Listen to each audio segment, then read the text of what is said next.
السلام علیکم ورحمۃ اللہ وبرکاتہ۔ الحمد للہ رب العالمین والعاقبۃ للمتقین والصلاة والسلام علی سید الانبیاء والمرسلین وعلی آلہ واصحابہ اجمعین، اما بعد فاعوذ باللہ من الشیطان الرجیم، بسم اللہ الرحمن الرحیم۔ اتل ما اوحی الیک من الکتاب۔ قرآن مجید اللہ کی وہ عظیم المرتبت کتاب ہے کہ جس کا اس کے ساتھ تعلق جڑ جائے یہ اسے آسمانوں کی بلندیوں سے بھی آگے پہنچا دیتا ہے۔ جناب نبی اکرم صلی اللہ علیہ وسلم کے اس فرمان کا یہی مطلب ہے کہ ان اللہ یرفع بہذا الکتاب اقواما، اللہ اس قرآن مجید کے ذریعے بعض قوموں کو بہت سربلند اور اونچا کر دیتا ہے۔ جو لوگ اس قرآن مجید سے حقیقی تعلق اور رشتہ قائم کرتے ہیں یہ انہیں بہت اونچا اور سر بلند کر دیتا ہے۔ قرآن مجید کی عظمت ایسی ہے کہ جناب نبی اکرم صلی اللہ علیہ وسلم نے فرمایا، ان اللہ قرأ طٰہٰ و یاسین قبل ان یخلق السماوات والارض بألف عام۔ اللہ نے آسمانوں اور زمین کی تخلیق سے 1000 برس پہلے سورہ طٰہٰ اور سورہ یاسین ملائکہ کے سامنے تلاوت فرمائی۔ فلما سمعت الملائکہ، جب فرشتوں نے ان 2 سورتوں کی تلاوت سنی تو وہ بے ساختہ پکار اٹھے اور کہنے لگے، طوبیٰ لأمۃ ینزل علیہا ھذا۔ وہ امت کس قدر خوش نصیب اور خوش بخت ہے جس کی ہدایت کے لیے اللہ اس قرآن کو نازل فرمائیں گے۔ طوبیٰ لأجواف تحمل ھذا، وہ سینے کس قدر خوش نصیب ہوں گے جن سینوں کے اندر یہ قرآن محفوظ ہوگا۔ طوبیٰ لألسنۃ تتکلم بھذا، وہ زبانیں کتنی مبارکباد کی مستحق ہوں گی جن زبانوں سے یہ قرآن پڑھا جائے گا، بیان کیا جائے گا اور زبان سے اس کے الفاظ ادا کیے جائیں گے۔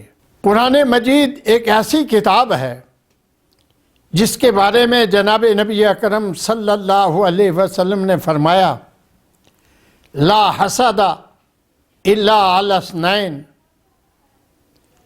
2 انسان ایسے ہیں جنہیں دیکھ کر رشک کرنا چاہیے، جن کی زندگی قابل رشک ہے۔ رجل آتاہ اللہ القرآن فہو یقوم بہ آناء اللیل و آناء النہار، ایک وہ شخص جسے اللہ نے قرآن کی دولت عطا فرمائی وہ اس قرآن مجید کے مطابق اپنے شب و روز بسر کرتا ہے۔ اور دوسرا، رجل آتاہ اللہ مالا فَهُوَ يُنْفِقُ مِنْهُ آنَاءَ اللَّيْلِ وَآنَاءَ النَّهَارِ، وہ شخص جس کو اللہ نے مال عطا کیا ہے اور وہ اللہ کی عطا کردہ مال میں سے دن رات اللہ کی راہ میں خرچ کرتا ہے۔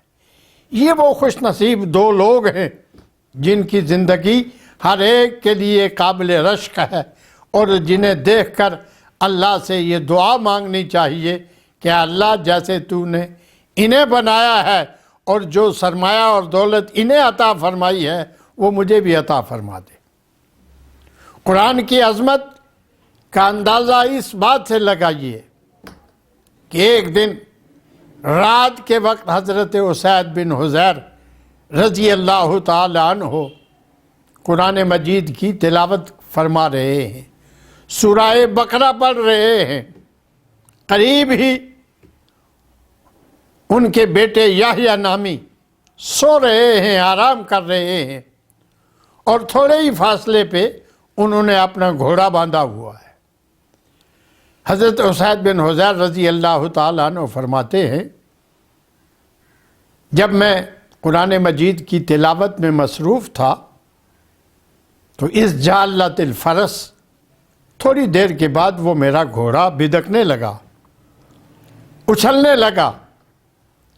جب اس نے زیادہ بدکنا شروع کیا تو مجھے خطرہ لاحق ہوا کہ یہ میرے سوئے ہوئے بیٹے کو کہیں کچل نہ دے۔ میں اٹھا، دائیں بائیں دیکھا تو مجھے کوئی چیز نظر نہ آئی اور گھوڑا بھی ٹھہر گیا۔ فرماتے ہیں میں پھر آ کر تلاوت میں مصروف ہو گیا۔ کچھ دیر کے بعد گھوڑے نے پھر بدکنا شروع کر دیا۔ جب وہ زیادہ اس نے اچھل کود شروع کر دی تو مجھے پھر ڈر لگا کہ کہیں میرے بیٹے کو یہ رون نہ دے۔ میں نے پھر اٹھا، دیکھا دائیں بائیں، کوئی چیز نظر نہیں آئی۔ میں نے سمجھا کہ اتفاق ہے، جانور بعض دفعہ بدکنا شروع کر دیتے ہیں۔ میں پھر آ کر تلاوت میں مصروف ہو گیا۔ تھوڑی دیر کے بعد میرا وہ گھوڑا پھر اچھلنے لگا۔